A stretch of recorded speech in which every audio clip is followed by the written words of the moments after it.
another week of Detroit sports, and after the Red Wings' disappointing week last week, they bounced back and had a pretty solid week nonetheless. You know, but with three games this week, all against original six rivals, against Detroit and Boston. The Pistons' great take for Victor Wembanyama continues and rolls on, and the Tigers' preseason continues as we're inching closer to MLB opening day. But yeah, let's take a look at how Detroit sports fared this week. Detroit basketball! So starting off, we have the Pistons this week, and the Pistons' great take for Victor continues to roll on. As the Pistons, they just struggled again. Another rough week where the Pistons' losing streak continues. As now their losing streak has reached 11 straight games. And also in this process, the Pistons have also joined Houston and San Antonio as the first three teams to be officially mathematically eliminated from playoff contention. Which means for Dashy Sports, it's box time. Honestly, Dashy, just chuck the Pistons right in the goddamn box like I know you're gonna do, and just let me enjoy my goddamn liquor in peace. Like, I already know the box is coming. I know you're gonna chuck the Pistons straight in that bitch. Just get it over with so I don't have to feel the pain much longer.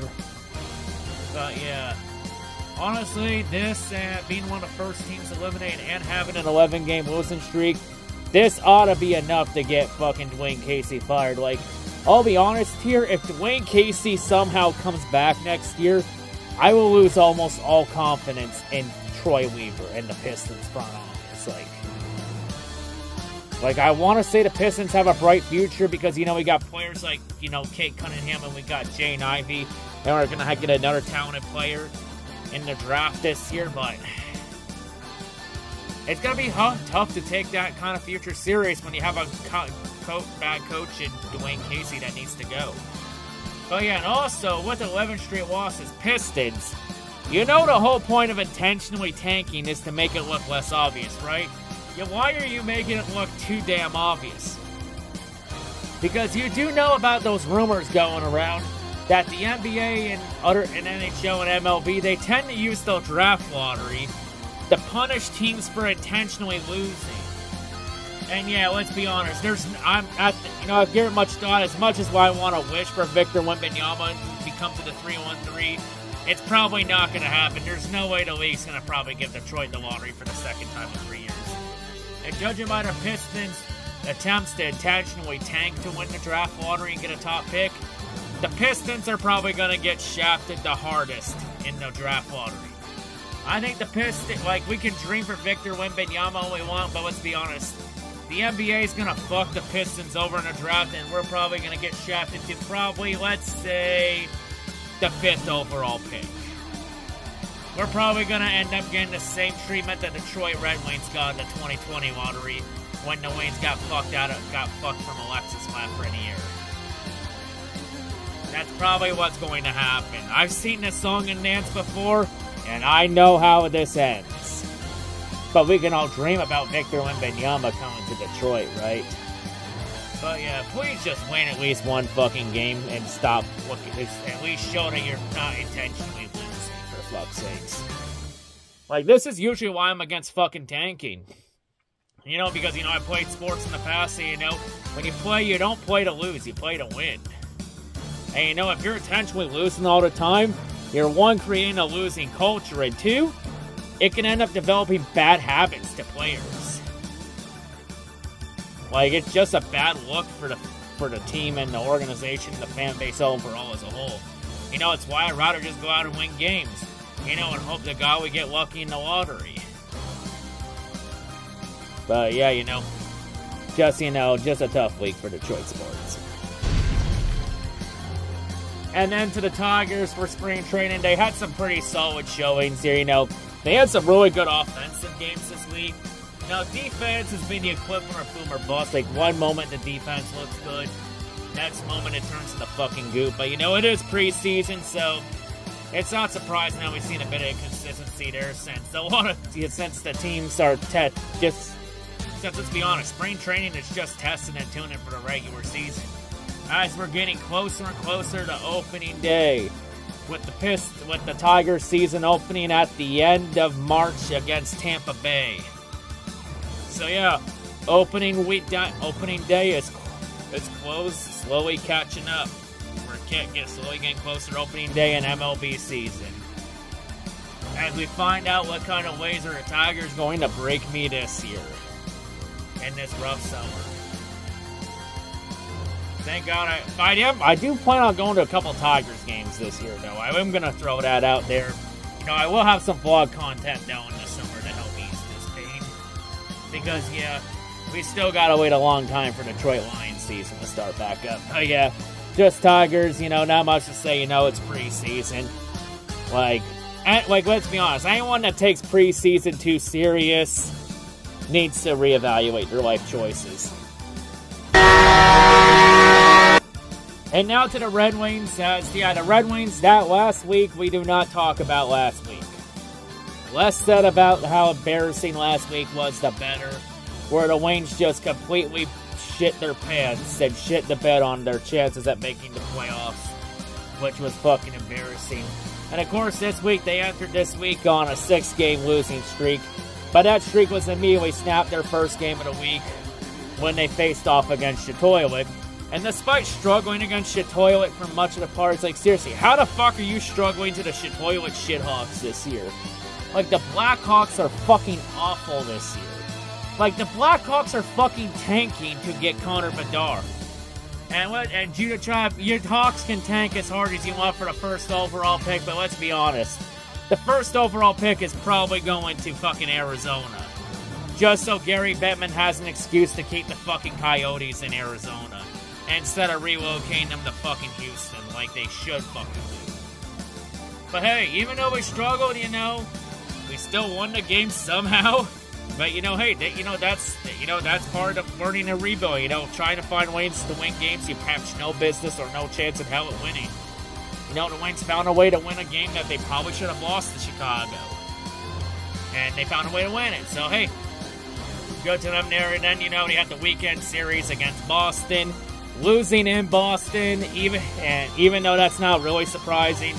But the frustrating part about that loss to Boston was the fact that the Wings jumped out to an early lead and then immediately shit their pants and collapsed. That's frustrating. And especially since it was Tyler Bertuzzi's first game against his old team, so it was the Bertuzzi revenge game. So yeah, that was pretty rough to see there. As, yeah, the Wings ended up losing that game. But we played hard against the Bruins, though, so pretty good there. You know, if only this team was fucking consistent, maybe they could actually be something this year. And then, of course, today, the Wings almost shit their pants again like they did in Boston. But we all know that the Bruins, their main bread and butter is at home. The Bruins, though, they're still good on the road, but they're not as dominant on the road as they are at home. But the Wings, though, they were able to somehow jump out to an early 4-0 lead on the Bruins. And keep this in mind. This is the best, Bruins are the best team in the NHL right now. And the Wings early in the game were beating the living shit out of them. You know, despite Boston's best attempt to come back late in the game, it just wasn't enough as the Wings were able to find a way to beat the best team in the league. You know, that's just the inconsistency of the Red Wings this year. They put on a great showing against a top team in the league like Boston, despite nearly blowing a 4-0 lead. And then they play like complete goop against Shitoylik, one of the worst teams in the league, and yet find a way to win that game. You know, just so painful, but hey, you know, the Wings somehow found a way to win both games this week. You know, and the Wings keep their slim playoff chances alive, even though they're like 6 points out, and their chances are slowly fading away. And the shocking part is, the Wings are now in position to potentially could move up to where they could get lucky and move up to the #1 draft pick. Because now the Wings are currently around 10th to 11th in the draft order. And remember, in the draft lottery, because the NHL changed the draft lottery rules after the Red Wings got fucked over in 2020. To where now, if you win the lottery, you can't move up no higher than 10 spots in the draft lottery. It's to prevent a situation like 2020 when we had a playoff team in the New York Rangers from the bubble win the draft lottery. and they just fucked over every team that wasn't invited back from play during the pandemic. And to be honest, the Wings need the first overall pick. Like, the league fucking owes us for fucking us over in 2020. But the league ain't gonna give anything to us. Because we're fucking Detroit, that's why. Any prestige the Wayne Wheel has went out the window a long time ago. But yeah, it's just a tough position, Not good enough to make the play, like I said last week, not good enough to make the playoffs. Not bad enough to end up with a top draft pick. Just very fucking frustrating. But maybe the Wings can somehow still stay in it and try to end the season on a positive note. Maybe end the year on a positive note, and who knows? Maybe we somehow get lucky and end up with get lucky in the draft lottery or end up with a top pick. Because the Wings badly need a top pick. Even though I have full confidence in Steve Yzerman to get the right players at whatever pick it is, we need to get a blue chip talent player. We need to get like a 40 goal caliber player on this team, because that's mainly one of the last things this team truly lacks, It's just that. Yeah, because we got some pretty promising prospects still in the pipeline. They might get some time this year, is it time for Simon Edvinsson to come up? How much longer are we waiting on Sebastian Cossa? How much longer on guys like Marco Kasper and others? And, the Wings do got some draft picks to play with, as we'll find out in the lottery. Will we end up with 2 first-round picks? Or could we end up with 3 first-rounders in 2024? All depends on what happens with that Islanders pick. Whether it goes top 12 or not.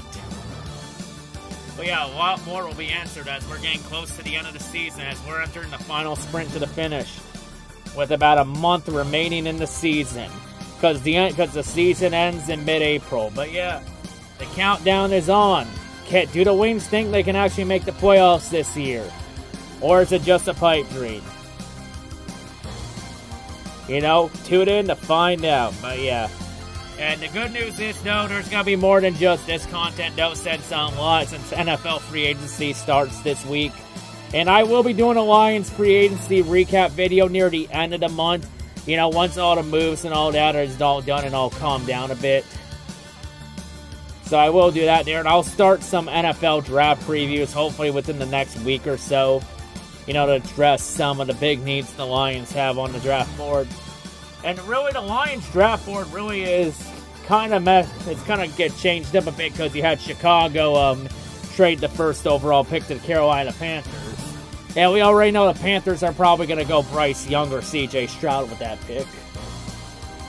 And then it gets really interesting what happens on down. Hey, there's maybe a chance Jalen Carter could still fall to 6. Like, even though Carter has had some legal issues because he was speeding, I'm willing to still take a gamble on him. He's a damn talented player, I respect talent when I see it, it's like speeding's not really as bad as some people make it out to be. Like, he didn't kill or hurt anybody. He just lost his brain and was a little stupid there. Shit happens, boys will be boys. But yeah, a lot will be answered this week. But yeah, at least we'll have one distraction here from some of the inconsistencies from Detroit sports this week. But yeah, interesting to see what Brad Holmes and Dan Campbell do, as this offseason is going to be another offseason of big decisions, as the Lions look like clear frontrunners to win the NFC North. And we'll also find out maybe this week what happens with Aaron Rodgers. Is he staying in Green Bay to get his ass pounded by Detroit twice a year again? Or is he leaving to the New York Jets? Tune in here to find out. But yeah, anyway, I'm out.